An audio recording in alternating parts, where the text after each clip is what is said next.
Ano, James, tingin mo? Pwede kaya tong si Rodfield? Pwede naman siguro. Teka, Pwede, no? pwedeng ano?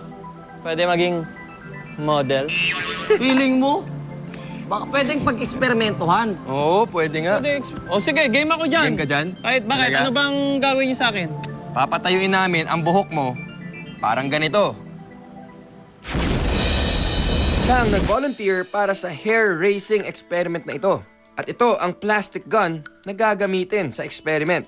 こちらは回電ガンと言います。 Pag tinutok ito sa buhok ng babae, parang magic. Natatayo ang ilang strands ng buhok niya.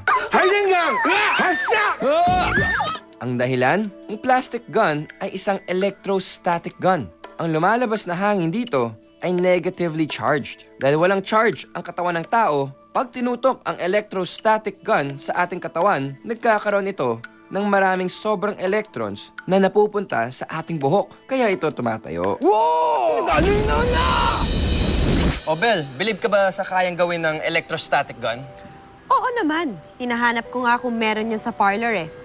Pero wala akong mahanap dahil ang electrostatic gun ay ginagamit pala sa spray painting o powder coating sa mga kotse at ibang appliances na ginagamit sa bahay. Tama ka. Wala nga niyan sa parlor. Itong equipment sa susunod na experiment, meron kayang mga barbero? Anong equipment na yan? Instant hair machine. Alam mo ba yan? Wow! You have to see it to believe it. Watch this. Para magkaroon ng instant hair ang lalaking kalbo, kailangan lagyan muna ang ulo niya ng instant hair cream. 余談ですが、塗りやすい。 Ito ang instant hair machine na lalagyan ng black hair powder. 違う裏ちなみにあるんですか？ないです。 Ipapasok ang ulo ng lalaking kalbo sa instant hair machine. At pag binuksan ang instant hair machine, didikit sa ulo ng lalaking kalbo ang black powder. May instant hair na siya. Wow! Galing na! Ang law of static electricity na objects with opposite charges attract ang science sa likod ng instant hair machine. Ang black hair powder ay negatively charged iron filling talaga. Samantala, ang ulo ng lalaking kalbo ay negatively charged din.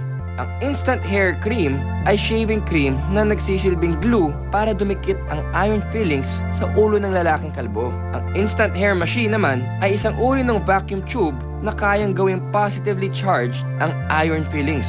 Kaya na-attract ito sa ulo ng lalaking kalbo. Yan ang science ng static electricity. I believe. Wow! Galing na! Naimbento na kaya ang magnet para sa tubig at hangin?